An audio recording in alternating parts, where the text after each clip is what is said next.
حبيبي يا رسول الله صلى الله عليه وسلم وعلى آلك وأصحابك يا رحمة للعالمين.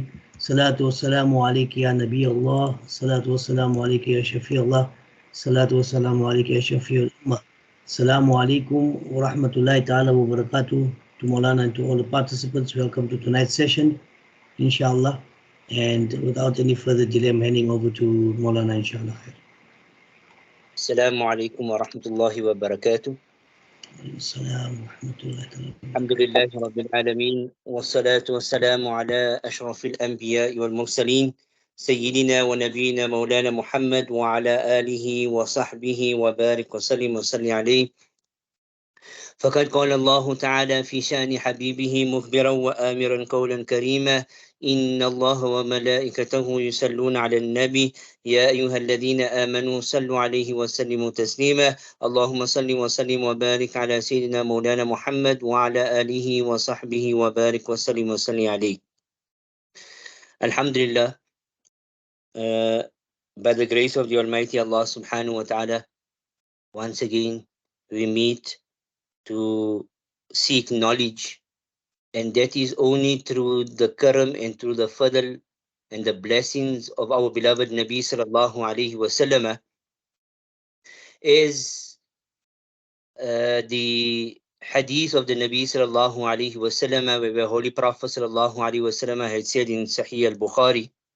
It is mentioned in this hadith of Sahih al-Bukhari, whereby the Nabi sallallahu alaihi wasallam had said, Ana kasim Allahu mu'ti, that I am the distributor and Allah subhanahu wa ta'ala is the giver. So Allah gives and Nabi sallallahu alaihi wasallam is the distributor. And this hadith is in the chapter of knowledge. So meaning those who seek knowledge indeed has been chosen by Rasulullah sallallahu alaihi wasallam to acquire this knowledge. So we are fortunate. And also in a hadith of the Nabi sallallahu alaihi wasallam, talabul ilm faridatun ala kulli muslim wa muslima, that seeking knowledge is compulsory upon every male and female. What knowledge is the essentials, and as we have started with the conditions of salah, and that is essential for every one of us to know the basics of our religion. And regarding the basics of our religion, we started with the conditions of salah. We spoke about the impurity, and then we started with wudu, which we discussed in the last sitting or online class which we had, was regarding what are those things which are considered to be or what are those aspects which are compulsory when making wudu. So today we will inshallah discuss about those things which breaks our wudu. And it is important for us to know these aspects, because without wudu we cannot read our salah. And unfortunate, many of those things which break wudu, many of us had went to school, as I mentioned previously, or to the madrasas, and many of the laws of the Hanafi and Shafi have been mixed. As a result, many do not know the true teachings of the Shafi'i madhab. So today we will discuss about those aspects which break the wudu. So the first aspect which breaks the wudu is those aspects, or the first aspect is when any impurity comes out from the private part, meaning from the front or from the back.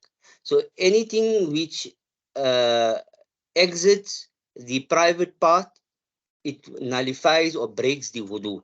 So according to the ulama, it is mentioned that anything which comes out, it can be urine, stool, or even if it is blood which comes out from any of the from the front or from the back, it will nullify the wudu.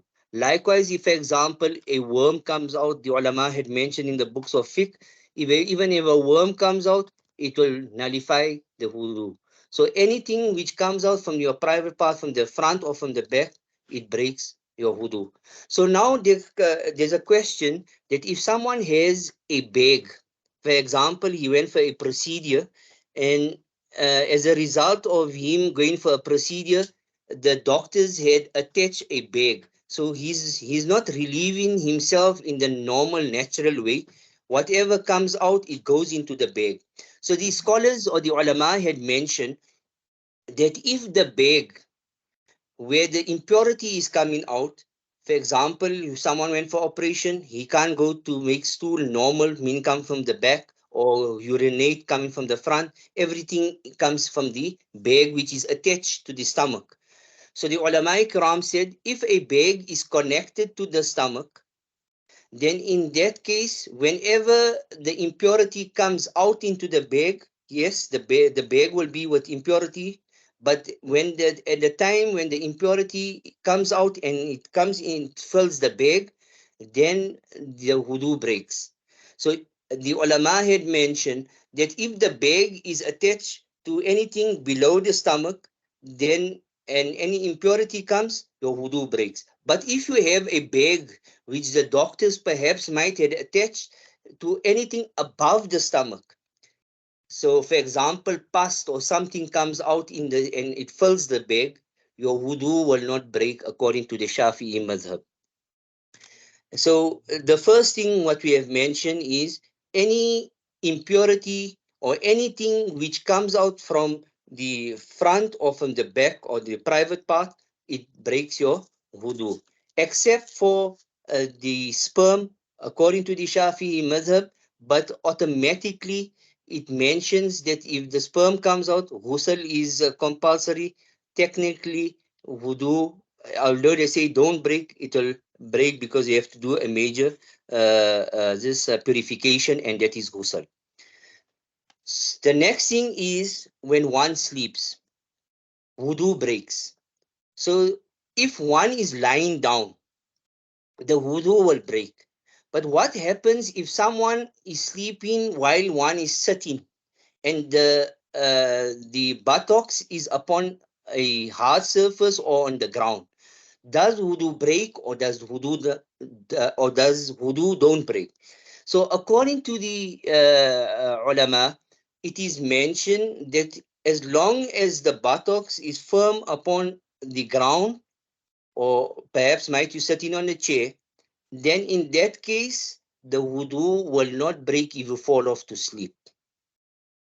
And at the same token, it is mentioned according to the Hanafi madhab, because I need to clarify, because sometimes what will happen, you might discussing whether the wudu breaks, and you find someone is in the Hanafi school of thought and he says no, the wudu breaks. According to the Hanafi school of thought, is that if you are leaning upon something and even if your buttocks is firm upon the ground or some hard surface, your wudu will break. So, for example, if I've got a desk in front of me and I sleep in and I fall off to sleep, and because of me leaning or touching the desk and I fall off to sleep, according to the Hanafi madhab, your wudu will break. Any tangible thing, if you leaning upon,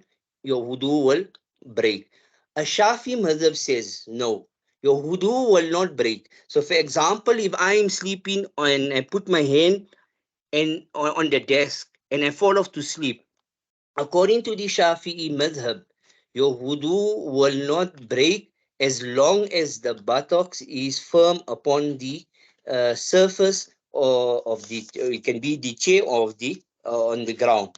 So that is according to the Shafi'i madhab. Yes, anytime whenever the buttocks is not on the surface and you fall off to sleep, then automatically your wudu will break. The next thing is, which breaks the wudu, is when a person is mind is not present. So what does that mean?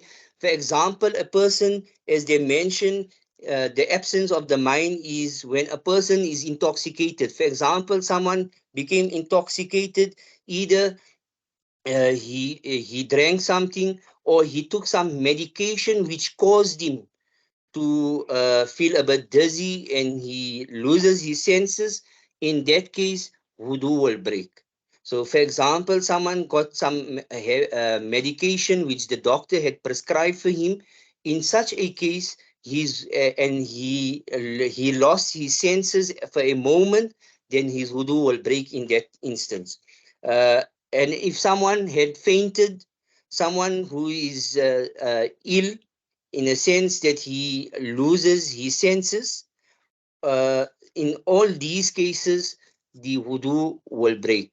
So the first one was when anything is comes out from the private, from the front or from the back, that breaks wudu. The second one was when one sleeps, and if a person sleeps and the buttocks is not upon the surface or on the ground or any hard surface, then the wudu will break.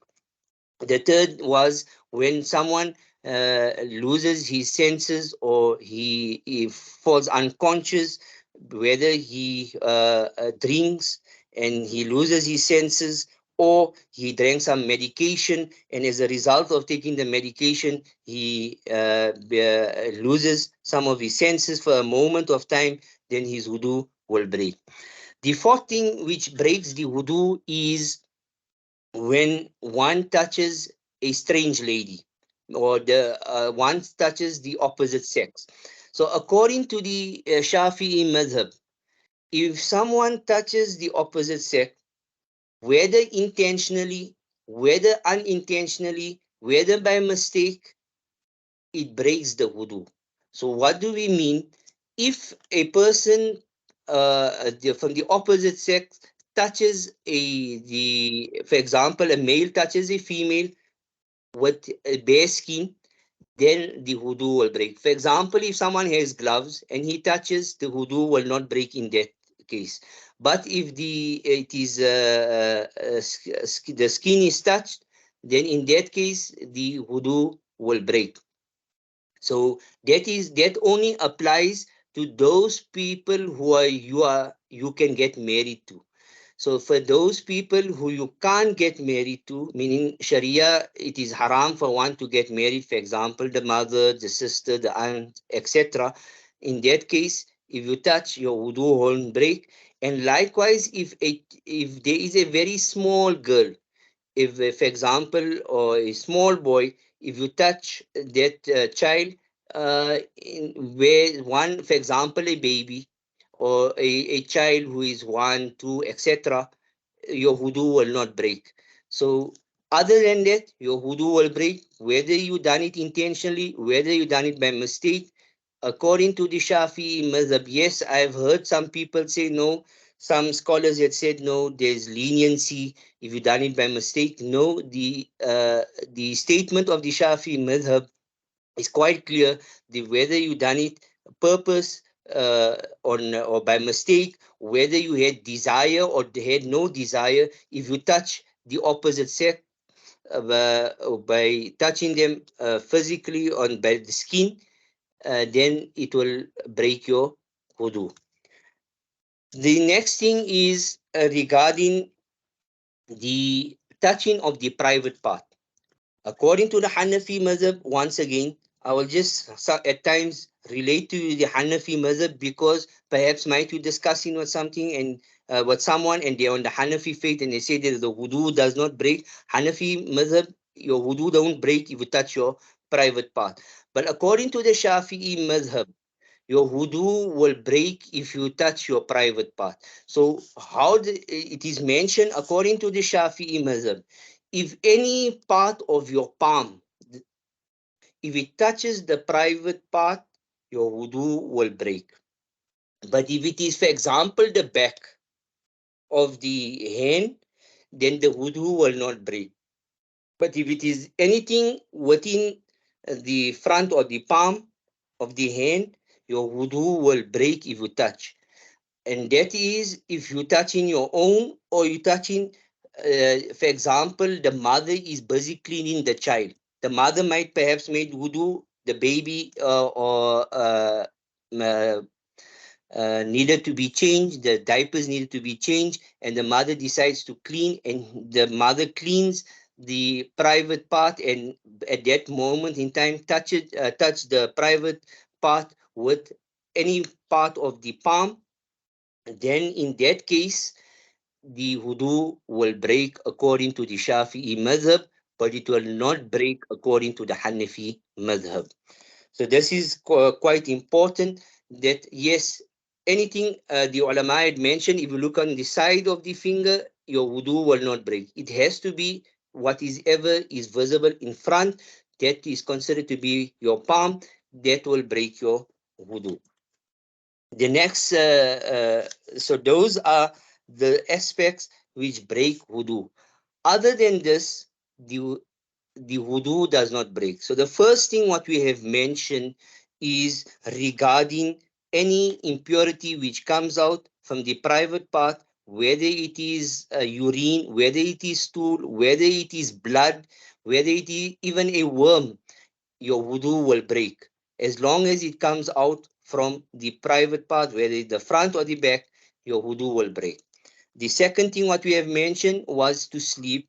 If someone sleeps and the buttocks is not upon a hard surface or on the ground, then the wudu will break. The third thing what we have mentioned was that your wudu will break at any point in time when you lose your senses, whether it is due to medication, drinking, although we know it is haram, but perhaps the drinking of medication, in that case, your wudu will break. The fourth thing what we have mentioned was to touch a strange or the opposite sex. If anyone touches bare skin, the wudu will break. The fifth thing what we have mentioned is regarding the touching of the private part, and we have mentioned that if someone touches with the anything of the palm, then your wudu will break. But if it is other than the palm, your wudu will not break. Then what are those things which do not nullify the wudu? What are those things which do not break your wudu? For example, if we have a wound, and if we find you got a wound and the blood is flowing, according to the Shafi'i madhab, your wudu does not break. Yes, according to Hanafi madhab, it will break. But according to the Shafi'i madhab, your wudu will not break if you have a wound and the blood flows. Your wudu, according to Shafi mazhab, won't break. Hanafi mazhab, it will break. The next thing is when one eats camel meat, your wudu will not break. It is better to make wudu because the camel meat makes the body heated. So as a result, it is preferable to make wudu, but it does not break your wudu. Although there is some narrations where the Holy Prophet had said, when you eat camel meat, you should make wudu. But according to the Shafi madhab, it does not break your wudu. You just can make wudu just as it is mustahab, it is recommended but not compulsory. The next thing which does not break wudu is when someone laughs in salah. Why I'm mentioning this here? Because according to the Hanafi madhab, for example, someone laughs in salah, the wudu of a person will break according to Hanafi madhab. But according to the Shafi'i madhab, the wudu will not break in such a case. Yes, according to Hanafi madhab, if someone laughs out of salah, wudu will not break. But if you laugh in salah, wudu will break. Because of a narration of the Holy Prophet ﷺ, Shafi madhab says, whether you laugh in or out of salah, your wudu will not break, only your salah will break. Then the next thing which does not break the wudu is when one vomits.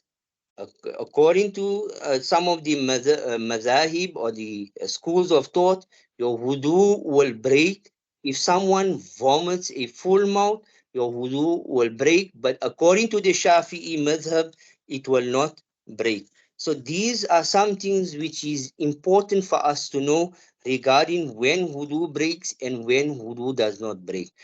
Because many a times, many of the people mix the Hanafi madhab with the Shafi'i madhab. So once again, wudu does not break. When anyone gets a wound and the blood flows, Hanafi madhab it breaks, Shafi'i madhab it does not break.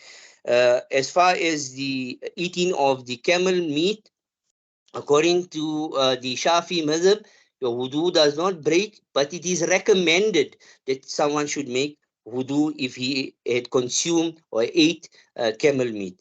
The fourth thing which you have mentioned, if someone laughed in salah, his wudu does not break, but according to Hanafi madhab, his wudu will break if he laughed in the salah. The first thing which we have mentioned is regarding anyone who vomits, the wudu does not break according to the Shafi'i madhab. So that basically covers the aspect of those things which break the wudu and those things which does not break the wudu. So if there's any question regarding any of the things which I've mentioned, anyone is free to ask me. So perhaps if I'm unable to answer you now, I will get back to you in regards to your question. Does anyone have any question?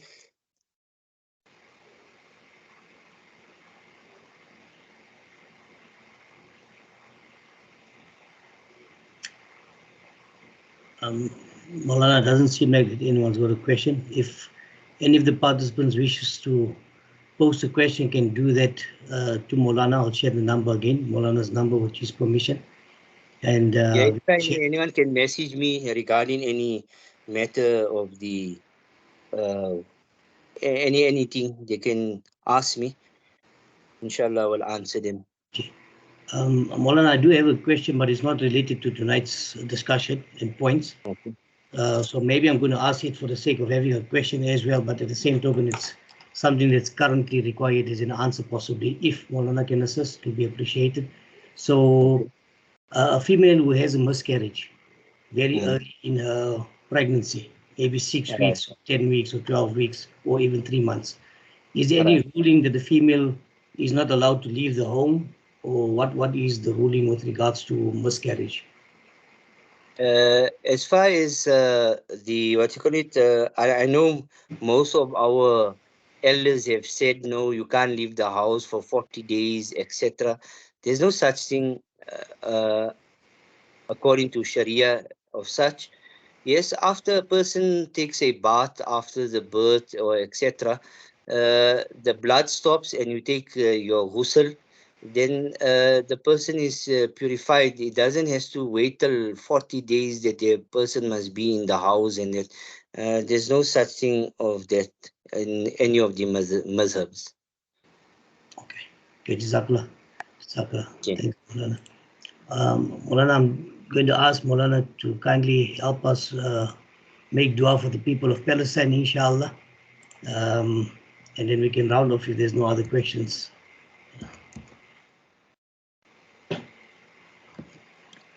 الحمد لله رب العالمين والصلاة والسلام على أشرف الأنبياء والمرسلين سيدنا مولانا محمد وعلى آله وصحبه وبارك وسلم. ربنا آتنا في الدنيا حسنة وفي الآخرة حسنة وقنا عذاب النار. اللهم انصر المسلمين في فلسطين يا رب العالمين ببركة إن الله وملائكته يصلون على النبي يا أيها الذين آمنوا صلوا عليه وسلموا تسليما. اللهم صل وسلم وبارك على سيدنا مولانا محمد وعلى آله وصحبه وبارك وسلم عليه برحمتك يا أرحم الراحمين. Shukran jazilan to Maulana again for the time, and shukran jazilan to the participants. Inshallah, we'll meet again next week. Assalamu alaikum wa rahmatullahi wa barakatuh.